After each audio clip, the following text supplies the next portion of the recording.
Mein Name ist Beate Wörle. Ich bin Prozess- und Transformationsdesignerin, Dozentin, Facilitator und dann bin ich immer auch noch Pflegefachfrau.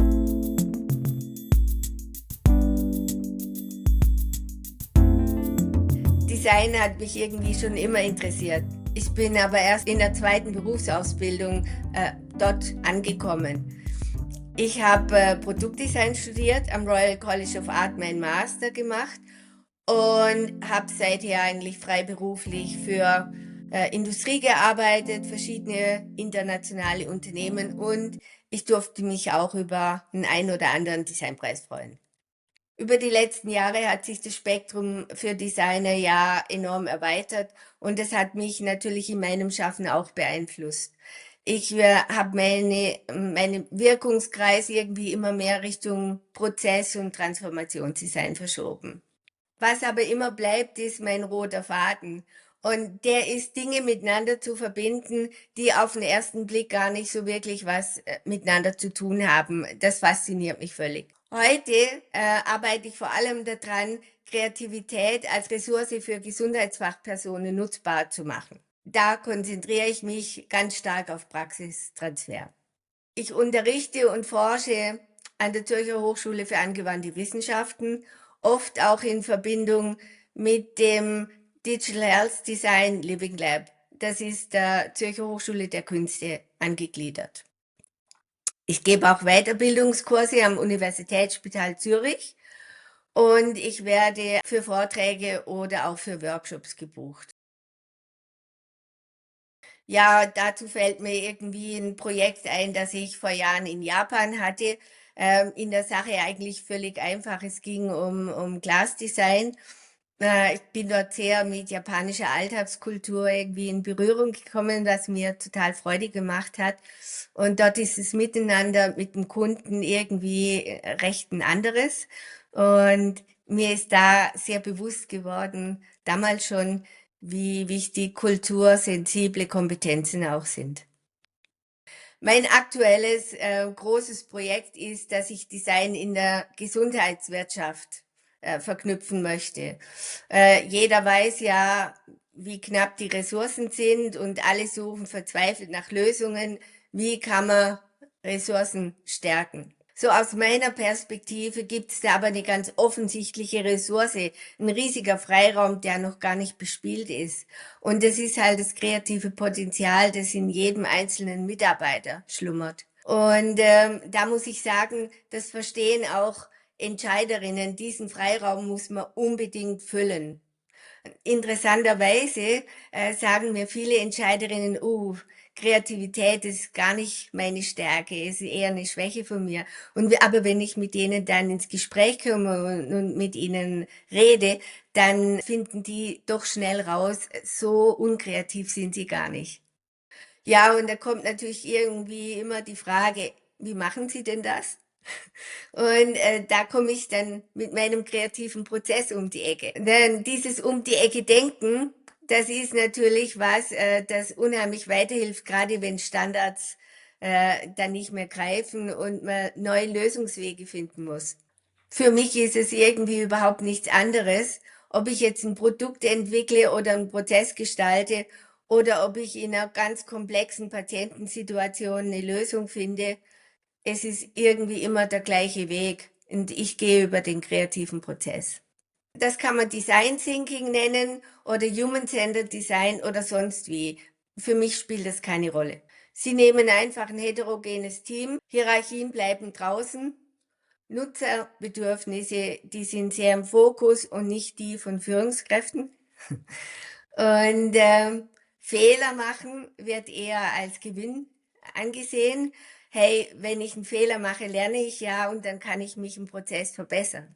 Dann auch im Alltag runter von der Autobahn, auf Nebenstraßen gehen, Trampelpfade suchen, Brücken bauen, gemeinsam sich inspirieren lassen und immer weiter suchen und schlussendlich findet man dann seine optimale Lösung. Viele Hochschulen sind in dieser Richtung schon unterwegs und es ist leicht für sie, theoretisches Wissen zu vermitteln, aber wenn es um Praxistransfer geht, dann wird es halt schnell schwierig. Und da komme ich dann ins Spiel. Ich kann das wirklich gut kompensieren. Ich bringe sehr viel Erfahrung aus beiden Disziplinen mit und kann die gut verknüpfen. Und ich muss sagen, Coaching-Skills sind dabei total hilfreich. Mir fällt gerade ein Beispiel ein, wie wertvoll das ist, wenn Disziplinen zusammenarbeiten, die eigentlich nichts miteinander zu tun haben. Ist schon lange her, aber da haben Londoner Ärzte mal Formel 1 geschaut und der Prozess vom Boxenstopp hat sie total daran erinnert an bestimmte Abläufe im Operationssaal. Und dann haben die Ferrari angefragt, die sind gekommen, da hat man gemeinsam einen Prozess optimiert. Das nennt sich heute Safe Surgery und ist absoluter Standard geworden. Nutzerorientierung ist ja auch ein immer größeres Thema im Gesundheitswesen.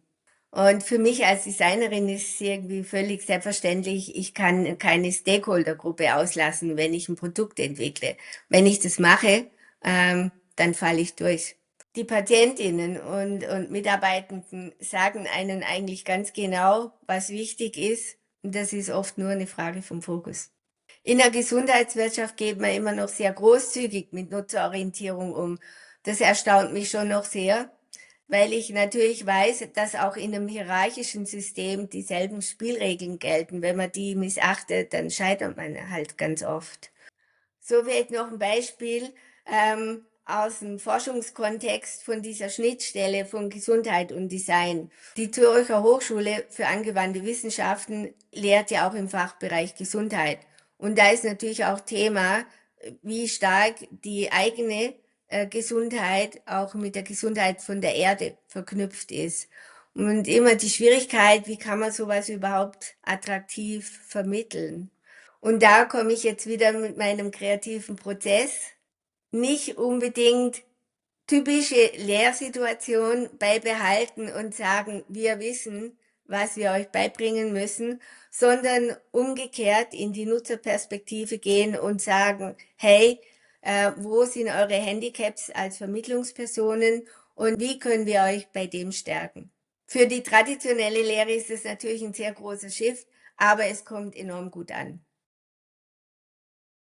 Ja, Identität, natürlich Gestaltung, ganz klar. Aber für mich ist vor allem die Gestaltung, die über einen ästhetischen Kontext rausgeht.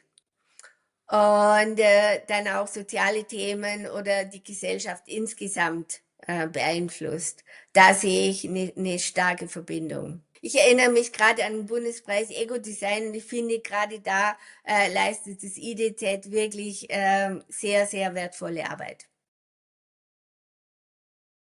Ich bin kürzlich im Vitra Design Museum gewesen, habe die Shaker-Ausstellung besucht. Die kann ich total empfehlen. Ich fand sehr, sehr eindrücklich, wie die Shaker in ihren ganzen Entwicklungen, gerade im Produktdesign ihrer Zeit voraus waren und Komplexität verringern konnten. Die haben so viel praktische Dinge entwickelt, die es damals noch nicht gab. Da fällt mir gerade ein Beispiel ein. Ich habe so eine Art Wiege gesehen für erwachsene gebrechliche Menschen, die halt nicht mehr aufstehen können. Und über diese Wiegefunktion kann man natürlich den Körper immer wieder anders belasten und Lagerungsschäden vermeiden. Die Ausstellung läuft noch bis Ende September. Ja, und dann schaue ich natürlich immer auch in die Diplomausstellungen von der Zürcher Hochschule der Künste rein. Alle Fachbereiche schaffe ich nie. Aber immer anschauen tue ich mir natürlich die Projekte, die vom Digital Health Design Lab auch im Bereich Gesundheitswesen ausgewählt worden sind. Die sind immer hochspannend. Für mich auch irgendwo unverzichtbar jedes Jahr, da komme ich selber her, die Abschlusspräsentation im Creationship. Ich habe dort gelernt, meine eigene Kreativität auch zu verstehen und besser drüber sprechen zu können.